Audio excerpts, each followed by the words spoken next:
Hi there. Thanks for joining me today. I'm Nic Hankins and I'm a certified Bob Ross instructor. It's a pleasure to welcome you to the painting studio. Today we're going to do a little, probably a little mountain scene. I have a mountain scene in mind somewhere out west. So we'll use the old Bob Ross wet on wet painting technique and see if we can make some Western magic happen. So come on up to the canvas. Let me tell you what I've got done. I have an 18 by 24 inch pre-stretched double primed canvas. This is just what Bob would have used on his show. And I've covered this canvas with a thin, even coating of the liquid white. So this canvas is all wet and slick and ready to go. So let's take the old 2-inch brush and have some fun today. Let's start with a little alizarin crimson. Pull a little out and just tap it into the brush. Don't need much. And we'll head up for the horizon here. Use some little crisscross strokes and just kind of make a little pinkish glow right across the horizon. Nice warm color. Pick up just a little more.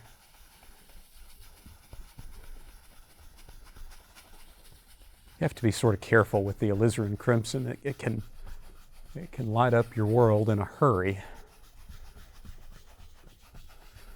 So we'll try to err on the side of caution there. Maybe if we're going to have a little water in this painting, and I'd say chances are we will, we can go ahead and just have a little bit of this color reflect in the water, a little glow, warm glow. And in the water, I'll just use a level stroke all the way across there. All right. Without cleaning the brush, might just wipe it off on a paper towel there. Let me pick up a little touch of phthalo green.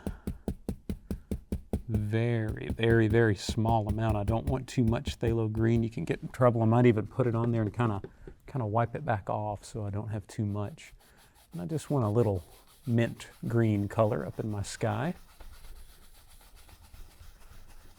Right above that crimson. Just a tiny bit, just a tiny bit. Who says you can't put a little green in your sky?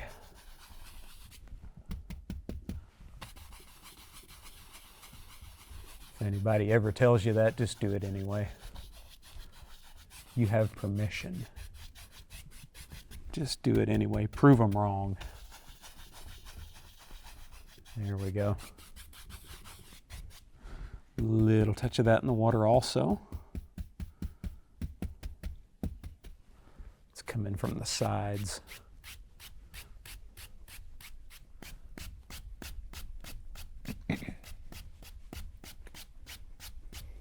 Level strokes again in the water. Here with this darker color, I'm just kind of coming from the outside edge and sweeping toward the lighter color. Something like so. All right. How about, let's take a little phthalo blue and be right back. I'm going to reach over here and pick up some alizarin crimson. We'll make a little lavender color. Little blue, little crimson. I'm just mixing these on the brush. I'm not too concerned with whether this is to the red or the blue side. Either way, I think it will work. We might even have a little variety of both. Maybe one brush load will be a little more to the blue side, one more to the red side. Just a nice dark, deep, rich color up at the top. I'm not terribly concerned about which temperature it turns. There we go.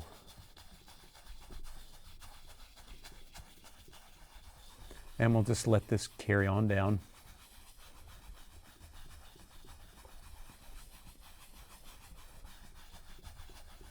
Till it comes down and touches that green. And I'm using my little crisscross strokes all the way there. And of course, down in the water, we're going to have some of the same. So a little more of that blue, a little more crimson. Maybe we'll even pull in a little touch more of that green. Since this is water, it's kind of nice if it has a little greenish tint to it. And I'll work from the bottom and come up. Same on this side. I've got some I've got some paint on the other side of the brush, so I'll just flip it over and use that end, or that edge, that side.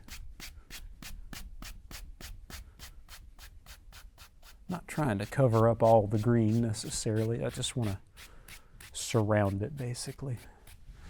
There we go. It's a decent enough start. Let's wash our brush out. And take care of your brushes. Wash them in odorless paint thinner. Shake out all that excess. Give them a little bash and dry them up on the easel leg, or really it's best to contain that if you can. If you're painting at home and you don't have the chance to do that, they do make this little thing called a brush beater rack, and you could put that in the bottom of a waste basket, which is actually what I have here. I just know it's more fun to beat it on the easel leg, so I do that when I have the chance. I admit. All right. But yeah, be careful when you're doing that at home. Like Bob says, you can run a happy marriage if you try that in the living room. All right, so I'm just taking my clean dry brush now, and I'm gonna soften out my sky, make it nice and smooth. Same thing in the water. I'm gonna try to brush over this crimson first and extend that light area outward, and then I'll go all the way across the width of the canvas, just to blend this together a little bit. I'm trying to keep that dark out of the light area, out of that nice light pink for as long as I can, because those darker colors will absolutely consume your alizarin crimson. They're much, much, much stronger.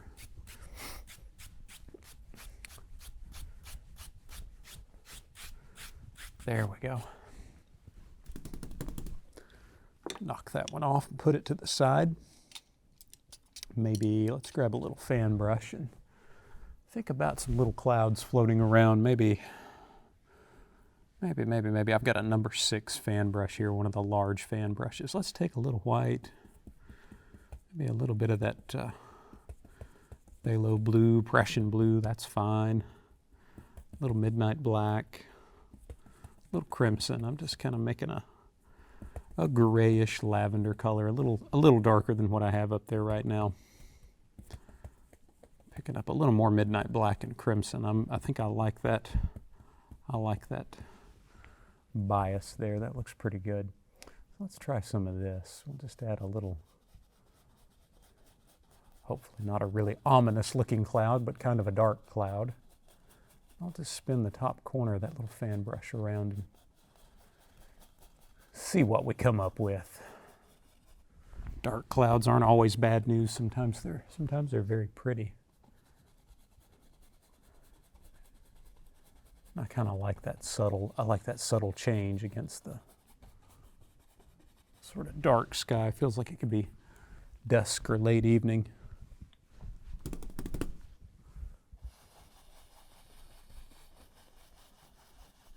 And we'll just blend these out. We'll sort of wind up the bottom, float across the top with just a couple of hairs and some air. Really gentle touch. Make a few more of these clouds. They're working pretty well, so let's keep going. Let's keep going.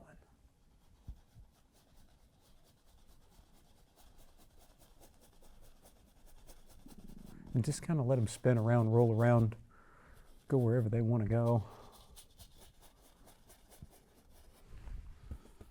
You have a lot of license when you paint clouds. Not much in the way of right or wrong.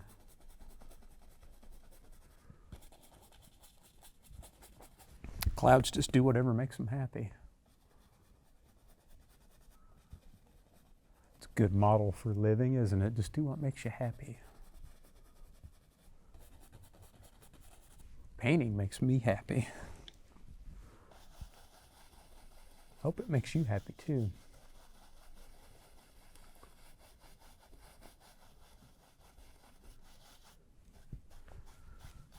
And something that makes you happy is always best shared with a friend, so welcome, glad you're here.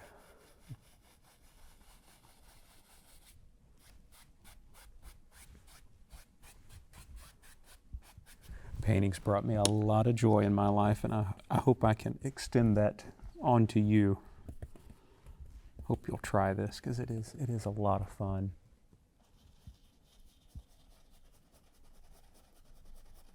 Really opens your eyes to the world sometimes. I started painting when I was about 11 years old. And I'm so fortunate to say that I got an early start on this. I got an early start on painting. So I feel I really had the opportunity to see and appreciate so much more over these last 20 years that I've had the chance to paint. Just feel like there's so much I would have missed if I hadn't been painting, so much I wouldn't have seen, so much I wouldn't have stopped to take in and appreciate, and it's a wonderful feeling. It's a wonderful feeling. All right, let's make that big western mountain I was talking about. Maybe this is the Sierra Nevadas or the Rockies, something like that. I've got an idea for maybe a mountain that has a bit of a more of a summertime feel. So often when we paint these mountains, we paint them with lots of snow and snow-capped peaks, and maybe we can do something where we see some of the natural colors of the rock a little more in evidence. So I'm going to start with some Van Dyke Brown, Midnight Black. Maybe let's take just a little touch of the blue and crimson in there also, but I want a little more black and brown maybe than I would normally add to a mountain mixture.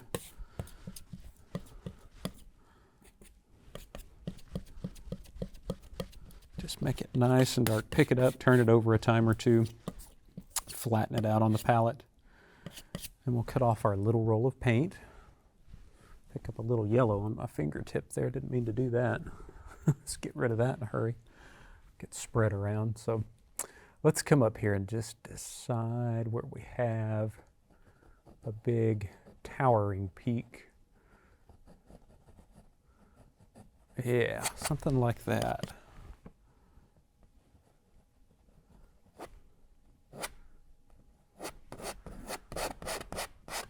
That's a mountain with authority there, isn't it? Goodness. That's a mean old looking mountain.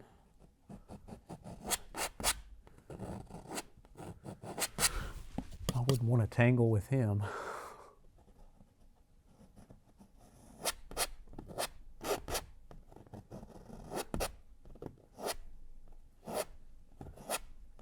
Yeah, if everything works out here, this will dip down enough that I can still save a little bit of my pink horizon. That's my aim there. I don't want to totally lose that nice pink glow at the horizon.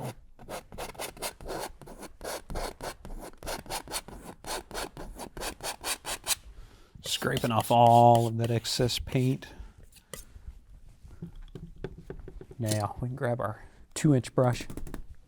This is still fairly clean. We'll just keep going with this one. I'll grab that paint, pull it out. Grab that paint, pull it out.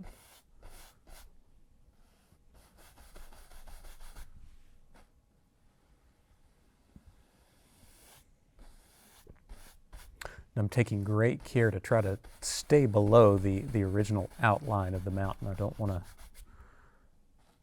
to go beyond my little initial shape.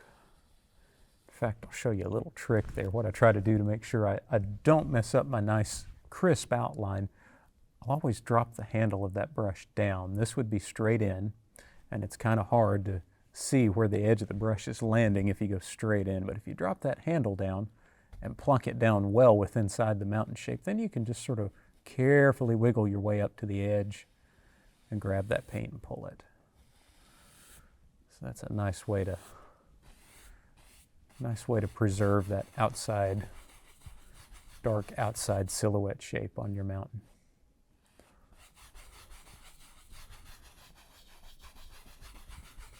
All right.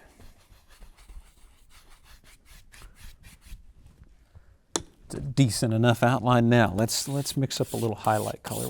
We can have some fun with our highlight color. Like I said, I'm gonna avoid just the plain old snow, titanium white snow highlights. Let's make some rock let's make some very rocky looking highlights. So I'm going to start with white and dark sienna and just a little touch of yellow ochre in there, maybe even just a little touch of bright red. And I'm just going to mix this to a marbled appearance. I'm going to try not to overmix, not to overdo. And then I'll cut off a little roll of paint, about the width of, oh, say, a noodle and a half of cooked spaghetti. For those of you who are into measurements, and many of you are, I have discovered when I teach a class, everybody wants to know the width of that roll on the knife, and that's always my answer. It's about 1.5 to 2 noodles of cooked spaghetti wide. Cooked, it can't be dry.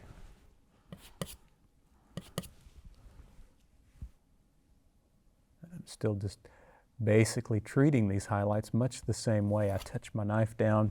Don't press on it. Don't press on it. Just set it on there. As soon as you feel the paint kind of grab, then you can take off and just allow the canvas to pick up what it wants, and it will give you back what's left. Then you can create some neat little contours in your mountain. Follow that angle down the slope.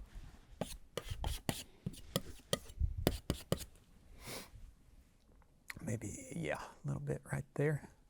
These are beautiful mountains, though. Got to see some of the most beautiful sights when I used to teach pretty frequently out in Las Vegas. And I loved getting up in the morning and going for a run down the strip, and had this beautiful view of the mountains. Once you got a little ways outside of the city, you could see these mountains off in the distance. It was always so pretty, especially in the morning. You got away from the bright lights of Vegas.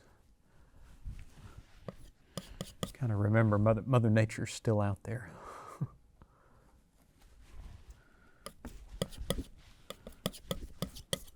Got to talking there and almost ran out of paint. Had to make a little more.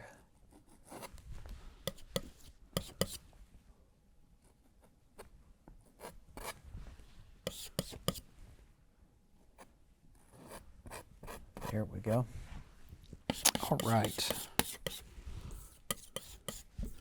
Let's make perhaps a little bit of shadow color for the other side. So again, I'm going to begin with white, then we'll kind of alter it a little bit. Let's use white, a little midnight black, a little touch of the alizarin crimson.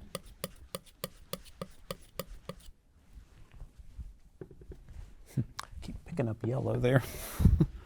Have an excessive amount of yellow on my palette today. I must be planning for a lot of highlights. So I've got white, midnight black, a little crimson, and I think I want just a little touch of phthalo blue, or Prussian blue, Prussian blue will work better. Phthalo blue's almost too bright. That's getting close, You just kind of have to mess with your color until you get it to a shade you like. Let's try that and see what it looks like. Come up here and just press into that slope and drag it. Yeah, I like that. It's kind of a grayish lavender, and that's just what I'm looking for. That's not overmixed. That's good. That's not overmixed. Maybe they just kind of touch into each other right there.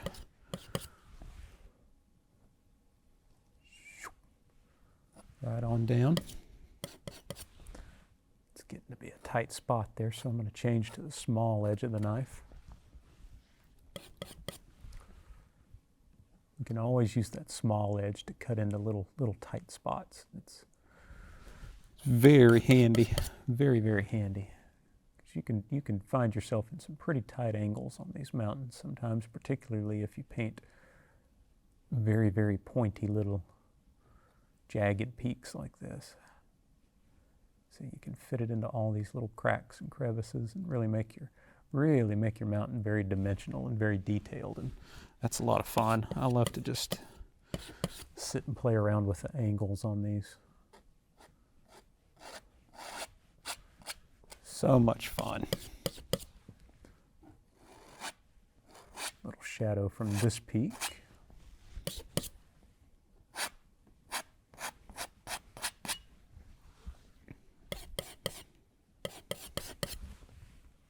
A little bit behind that one.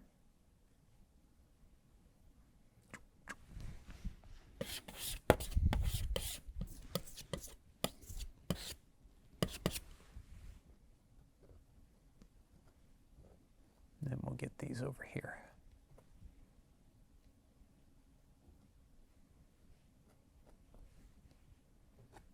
You can even add a little shadow once in a while out here on the face of the mountain if you want to have a little projection coming up. You can kind of get a freebie there. Just works out. Just works out all by itself.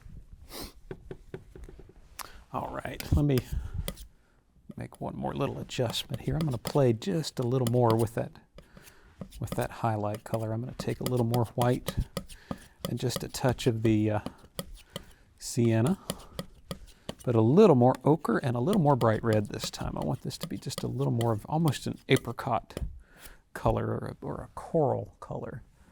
And we'll pick out just a couple of very, very bright last little glimpses of sun striking the peaks up here. This is just at dusk and the sun's just about gone. Or maybe it's just coming up. Maybe this could be a dawn painting. And we get just a little flicker of light here and there on that sandstone. Just don't want to go too crazy with it. We could light it up too much, and I don't want to do that. But it is fun to play just a little bit.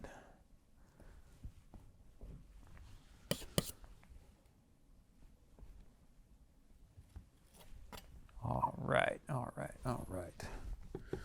Conversely, back here on the shadow side of the mountain, since we're playing, let's play a little more. Let's take some of that original shadow color. I've got just a little touch left, and I'm going to add some more midnight black and crimson and even just a little touch of the Van Dyke brown. Make a little darker shade of that. And we'll just add a little extra dark here and there. Just to make things stand out. Especially as we come down here into the foreground a little more. Well, we're not quite in the foreground, but closer to it, I should say. A little closer to it. There we go. All right. I'll stop playing now. Clean up my mess and stop playing. Let's take that 2-inch brush and just tap the base of this.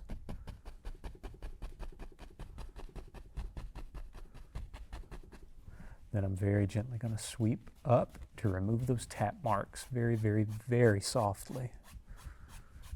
Just to set the bottom of the mountain into some mist. We'll play with this area too. We'll come back and do a little fun stuff in here. Actually, we can go ahead and do that right now while I'm messing around. Let's clean up a little spot here on my palette. Let's take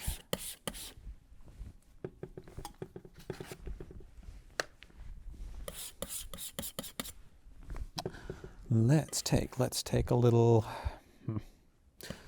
cad yellow and a little sap green and a little Van Dyke brown. Cad yellow and sap green, Van Dyke brown. Almost makes an olive, sort of an olive green.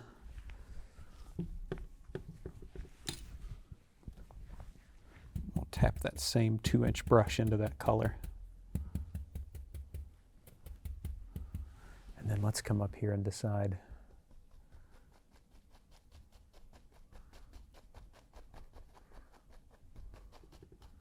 where the land shallows out into the valley, and then we have some growth down here. Now, I don't know if necessarily these are trees or if this is just kind of a grassy area or sagebrush or what exactly. All I know is it's green and it's climbing up the side of that mountain.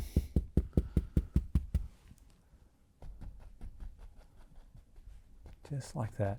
And I'm just turning my brush as I work to kind of follow that slope, follow that contour.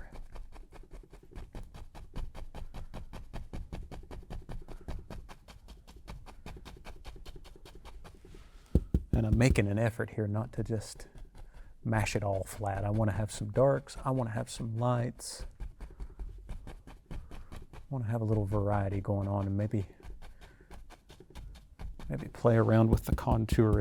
If we're careful not to destroy the contrast, we can have some nice little contour lines that just run up the side of the mountain and then come on down into the valley, and they'll kind of give us a clue as to which way the land flows here.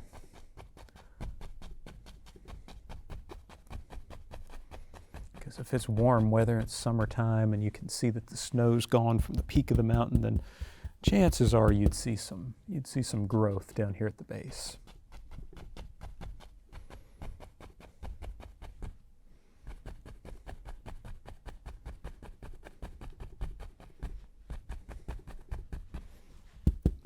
Do a little bit from this side too. I don't know that it will show, but we'll put it in there anyway. It's getting kind of tight on this side of the canvas. Maybe that just kind of rolls right over the little hill there. That's where the ridge lives in the foreground. Just kind of continues on and comes on over there.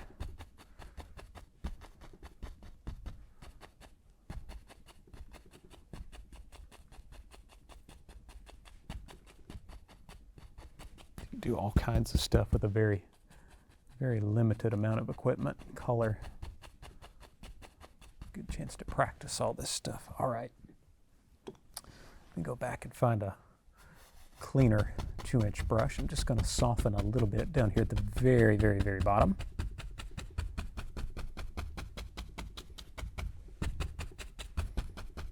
Get one I hadn't used yet.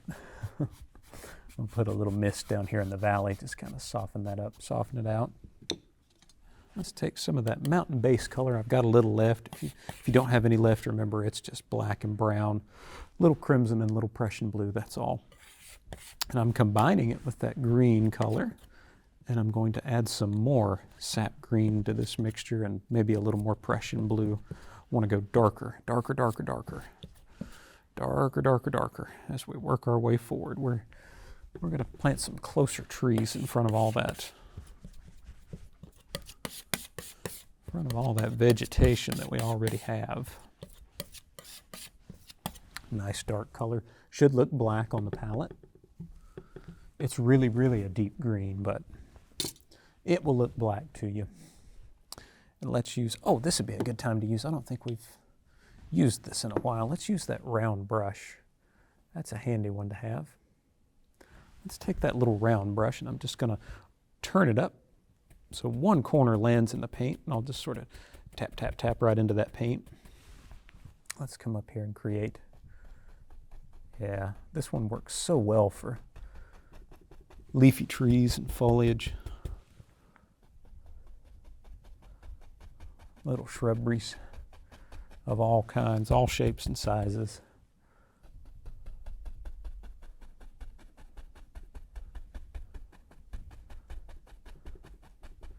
Just kind of tap and turn, tap and turn, tap and turn. That's how you use this brush. You can build all sorts of interesting little shaped trees. And I'm basically just concerning myself right now with a little basic shape. We'll come back and work on them. All I'm worried about is the dark. Building the dark of those trees in there.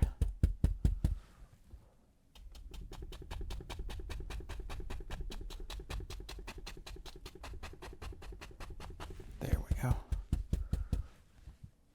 Come over on this side and add a few more.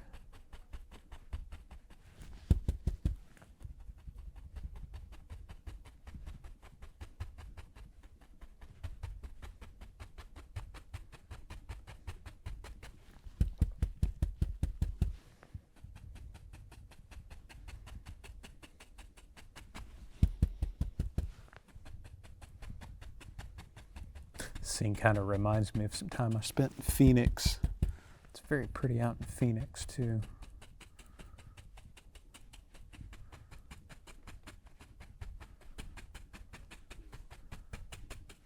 Really enjoyed Phoenix because we were there at the right time of year. We were out there in like January or February when the temperature's just perfect.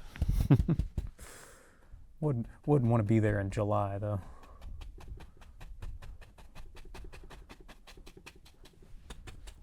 They turn up the heat in July, I understand.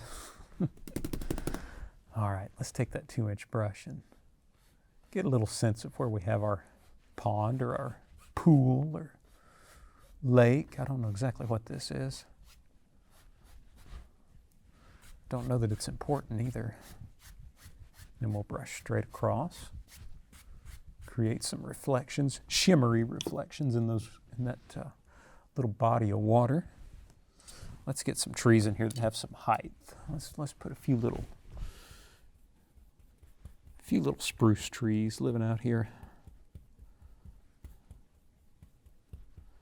Just load up a nice big fan brush full of that dark color. Load it full on both sides. I guess maybe this isn't Phoenix if there are spruce trees. This might be Colorado or something. I've changed the location several times as I'm going, but that's okay. You can do that. Let's push up today. Take that brush and just sort of mash that corner upward. We'll make some little up trees. Little trees, little limbs where the branches go up. There we go. Everybody needs a little up tree now and then.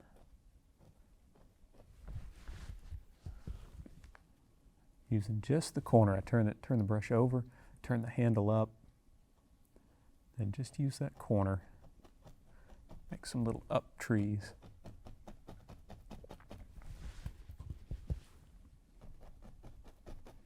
And the further down the tree you work, you just press that brush into the canvas a little more firmly. Makes a bigger branch.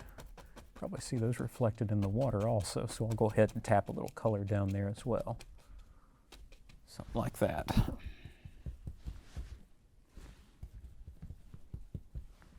about a big tall one over here?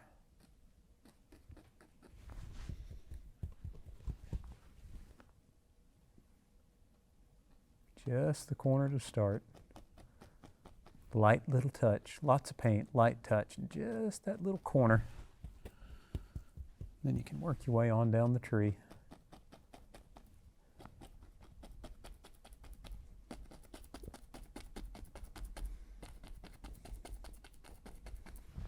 We'll make this into a big one. Might even need a little more paint. I don't think I made enough paint. It's all right. We'll brush mix a little more together. It'll be all right. There we go. Now we can come on down. He just grew a little bigger than I was planning for him too, but that's okay. Again, we'll maybe see a reflection of that. I don't know. Don't know exactly what's happening down here just yet, but we'll figure it out when we get there. Fill up that little gap. I hate to leave a little gap on the side of the canvas like that. It's nice to fill it in with something. There we go. Maybe a couple of little ones. We need a couple of little ones around.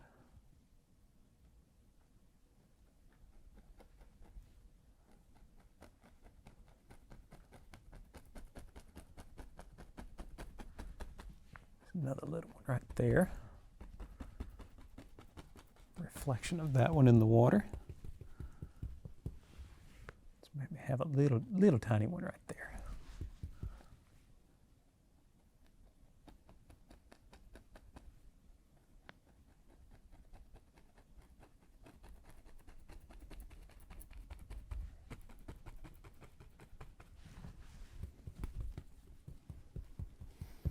And one more right there.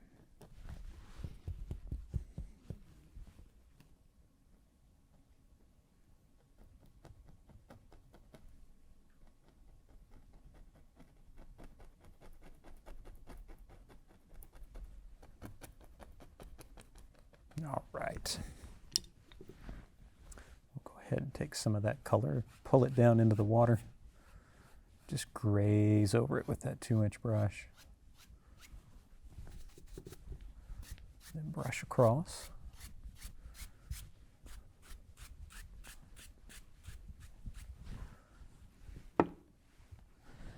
Kind of judging the way this is sitting here on the water, we need to add a little bit of grass, I think.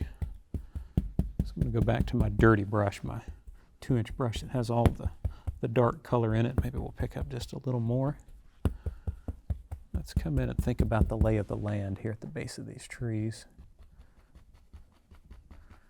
We'll do a little planning. Decide how the land flows, how everything sits. Maybe this side. Yeah, like that. Even if that's difficult to see right now, it will help you. It will help you lay things out. It will help you kind of carve up your painting and shape it and get a little idea where you're going. All right. Let's go back to that old round brush. I'm just going to dip him, same dirty brush, I'm just going to dip the corner of it into some liquid white there. Just on that top corner. Let's go down here to the palette.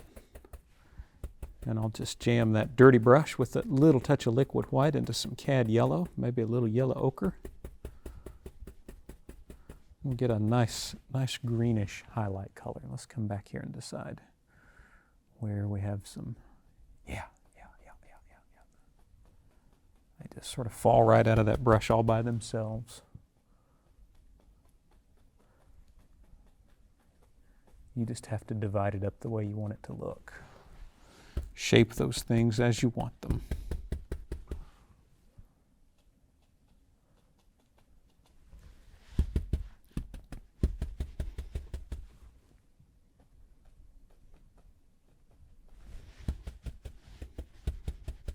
But as ever, always be careful not to cover up all your dark. It's so easy to do. This gets to feeling good. It's working really well. And you'll want to zoom through there in about 2.5 minutes and cover every bit of dark that you have. Because they look so good. These little highlights look so good. But spare some of that dark. See all those little pockets in there? All those little dark cracks and crevices, nooks and crannies. That's where all the little animals hide. You got to leave a place for the animals to hide. Don't take your round brush and evict Bambi. It'd be terrible. It'd be terrible. I'm going to add a little bright red here. It's always attractive, I think. Just add a little texture in there, maybe a stick and twig or two into some of these dark areas.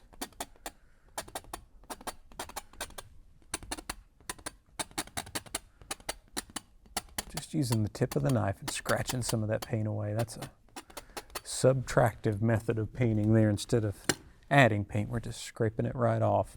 Speaking of the knife, let's put a few little tree trunks in these trees. Straighten out their tops. I'm just taking a clean knife and kind of plowing through the paint I already have on the canvas. Make a nice little sharp, pointy, spiky top. Then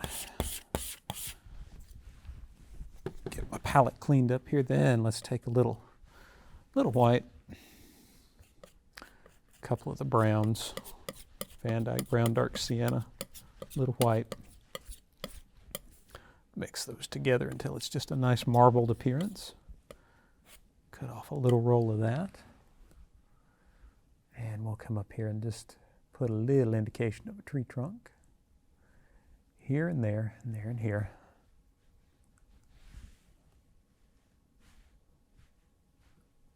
Sometimes the big ones will almost see a couple of trunks growing together. It's like a couple of trees have joined forces to make an even more powerful, fantastic tree. Let's wash a fan brush out. Dry them off, then we'll come back and add some highlights to our to our spruce trees. I think they should be blue spruce trees.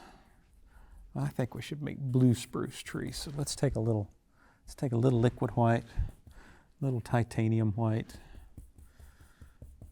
Then I'm going to use some phthalo blue and phthalo green. Mix that in there with it. Phthalo blue and phthalo green. Maybe even a little Prussian blue. Yeah.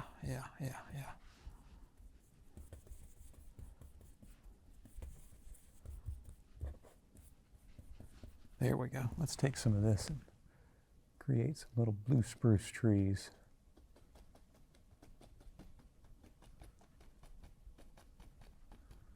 Just give your highlights kind of a bluish green tint. If it's a little strong for you, you can always add some yellow ochre and sort of pull it back to the green side just a bit, but I do like that bluish tone.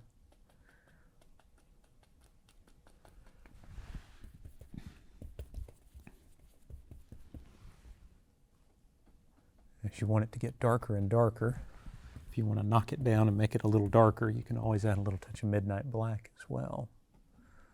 That'll gray it down just a bit.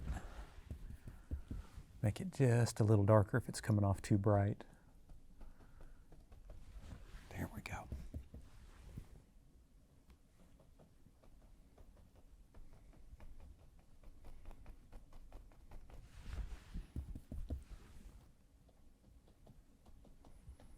Make sure they all get a little taste of it.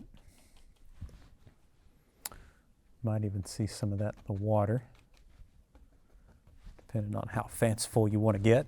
Maybe you see some of your reflections in the water. Might even say the same for the little bushes. We could take a little taste of that yellowy color and just kind of poke around a little bit of that highlight color in the water. I'm not going to be too concerned with it or take too much time doing that, but I do want to see just a little flavor of that highlight in the water. Let's see, that side had a little red in it. There we go. Take that 2-inch brush and just very gently, this is absolutely 2 hairs and some air, no more. Just barely graze that. I don't want to smear it all together. I just want to diffuse it and soften it. So I'll pull it straight down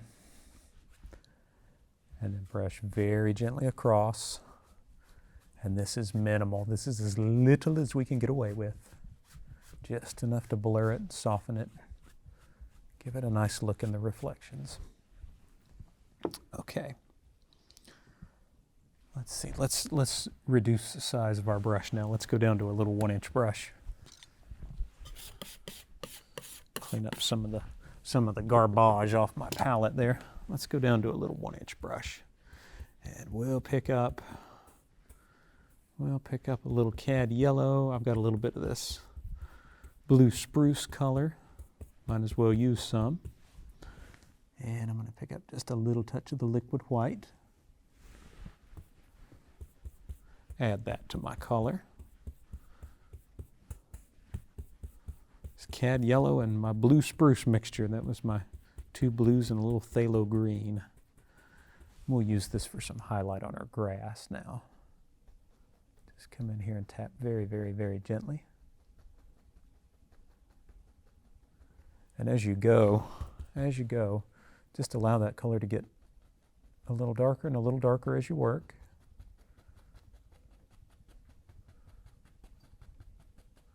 So then when you stop and you reload your brush and push up a little ridge of paint, you'll get a nice bright new little layer, a new little plane in your painting, little projection in the ground, leaving some of that shadow in there will give you the opportunity to create a lot of depth even within a little flat surface like grass and land. Especially on a flat surface like a canvas, you can create some pretty neat illusions that way.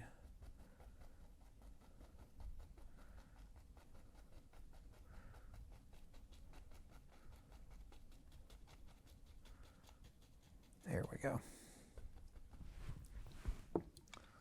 Let's take the small knife and maybe we'll use, what should we use? Maybe a little dark sienna and Van Dyke brown. little touch of that tree trunk color. I want to keep this kind of on the dark side. This is on my little knife. Let's just come back here and spread a little dirt around the edge, or a little soil, sand, something.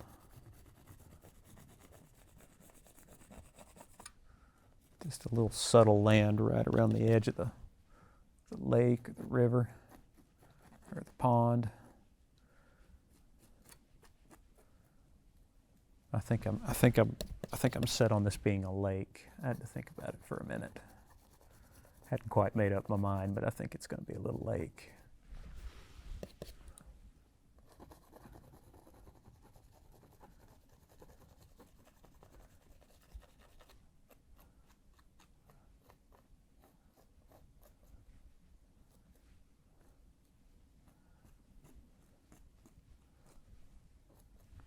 There we go. Don't run away from that spot. I'm coming right back. Let's come in and we'll just kind of overlap a little bit of that land once in a while with some of our grass, so it doesn't feel like we just stuck that land on top. I want that ground to come down and kind of grow out onto some of that land, like that. Now, let's take a little liquid white, a little titanium white, mix them together. We need to drop in a little water line, little water ripple around the land. So let's take just a very small roll of this color. I'm just going to sneak back here and add a few little ripples right around the edge. Always keeping my knife blade straight, though. Always keeping it straight. Just kind of work this in and around some of those contours. If you get into an area where you need to dip down kind of quickly, you can load that little edge of your knife, that little small edge of your knife we were using on the mountain up there. See, just a little bit. That's probably too much pain, actually. Glad I turned that over and looked at it. Just put a little on the small edge of the knife. Then you can wiggle that in there. Get into those tight spots again.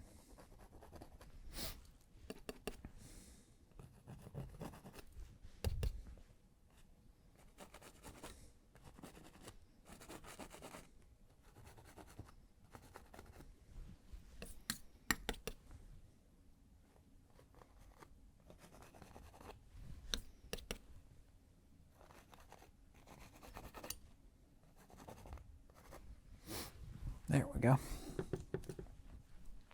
All right, coming down into the front now. Let's back up to that old dark brush I had going before. Maybe there's a little section that just kind of sticks out right there. Another little projection in the land. We'll give that a little reflection.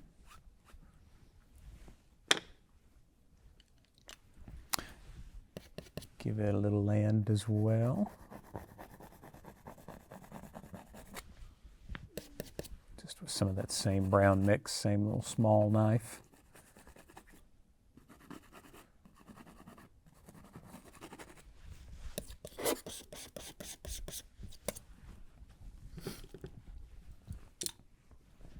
We'll drop a few little highlights on that piece of land. Yeah, that's a little brighter. That's what I'm looking for too. A little brighter, a little closer.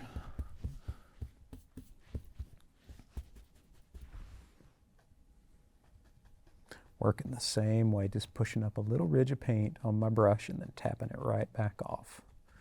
Trying to preserve some of those dark areas as I work. Looks like that might be a good little spot for maybe there's a little rock that lives right out here. Just a little rock hanging out here on that little piece of land.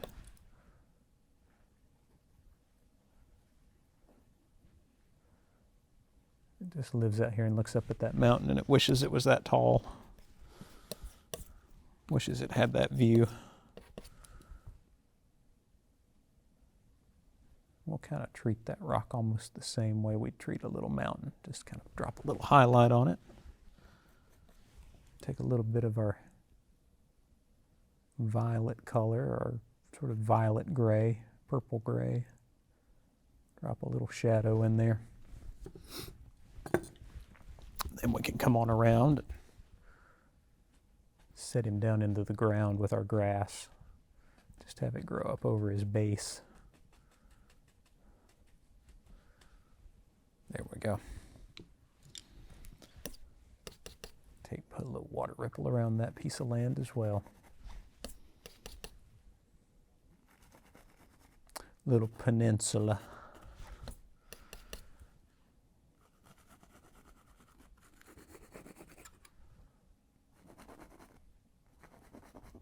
All right. We got another corner. We got another empty corner here. Should we put something in it? I think we've got time. I think we've got time. Let's play around, and maybe we need a little height on this side too. Who knows? Let me just keep on cooking here. I've got a few minutes left. Let's get into those darks now. Let's take some Prussian blue, some midnight black, Van Dyke brown, crimson, sap green, all that good stuff. Mix it up, mix it up, mix it up.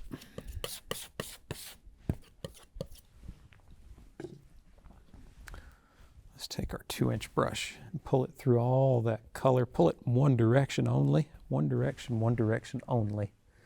Hopefully you can see that curve that forms in the top of that brush. Now, just from pulling it in one direction, I'm going to keep that curve to the top, and we'll come up here and just plunk in some bushes and foliage down here in the corner.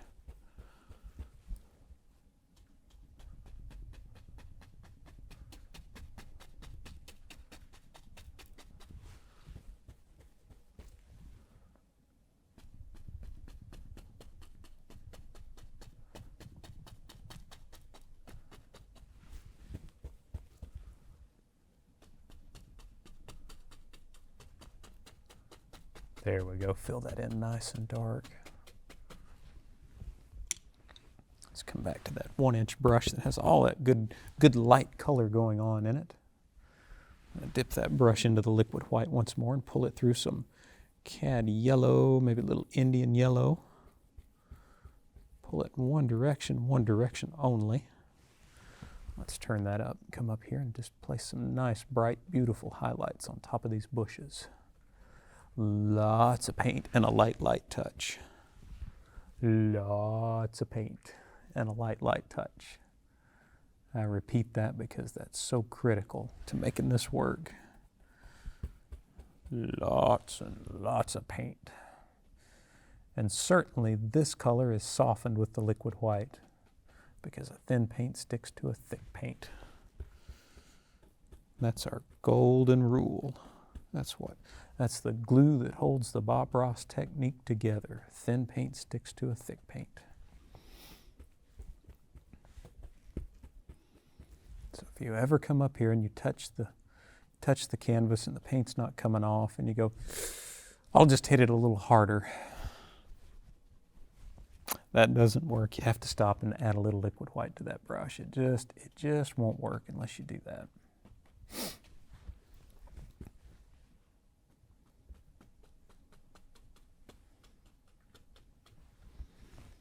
All right. Now let's see about. I feel like this could almost be late autumn or late summer going into autumn. So maybe we've got a little tree out here. We've got a little tree out here that lives right there. It's just a little Van Dyke brown on my knife. Maybe he lives out here and his leaves are just getting ready to turn.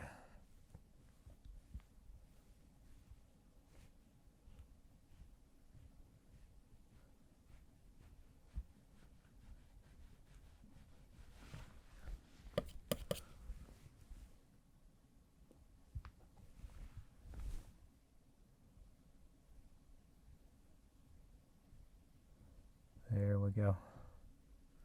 Kind of heavy paint at first. Something like that. Take a little titanium white, a little touch of sienna, a little bit of Van Dyke brown in there as well. We'll just put a little highlight on this.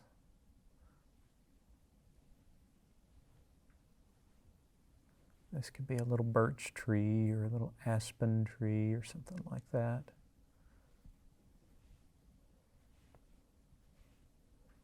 It can be any kind of tree you want it to be.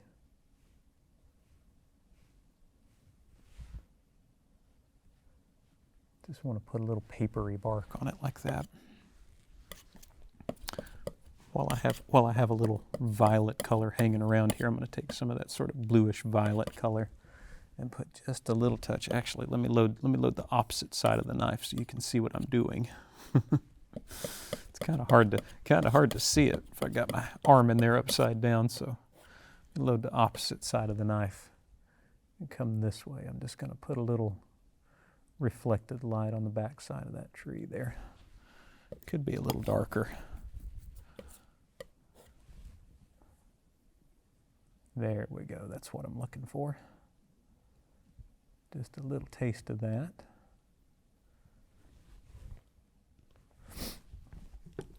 Now, let's grab a liner brush, lots of paint thinner, little Van Dyke brown.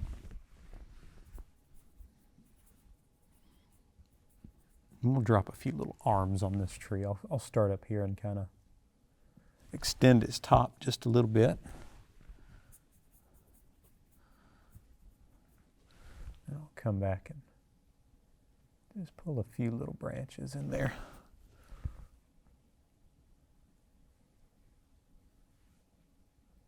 Sometimes they can even cross over your trunk. That's kind of neat.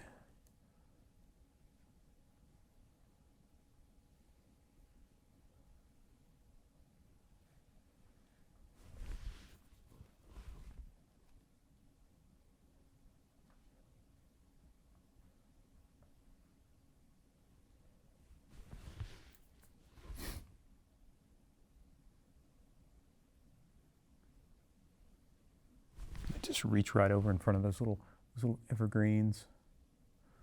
Just kind of go wherever they want to go, but I kind of get the feeling that this one's beginning to lose some leaves. So let me grab a clean. Actually, no. Tell you what. Let me go back to my dirty brush. Let me go back to that dirty 1-inch brush. I'll show you something we can do here. Let's just pick up some bright red. I'm going to go for kind of an extreme color here. Let's take a little bright red and a little alizarin crimson just into that dirty brush. That'll thicken up the paint quite a bit. Alizarin crimson and bright red, and I'm going to tap that brush in there.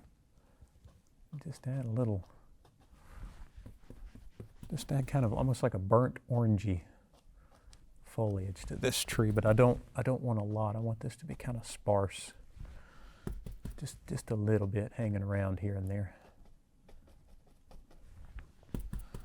Don't want to lose too much of this behind the tree, so we're not going to put a lot of leaves on this one. Just pulling that brush through the paint and kind of pounding up a little ridge on the top of the brush.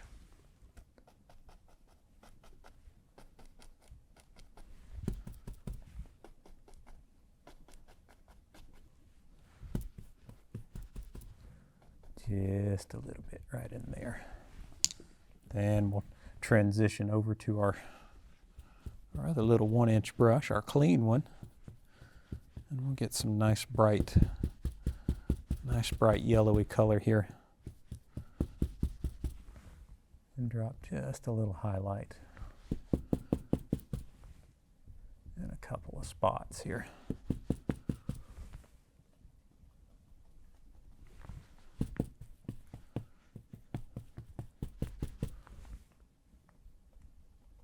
That with just a little liquid white.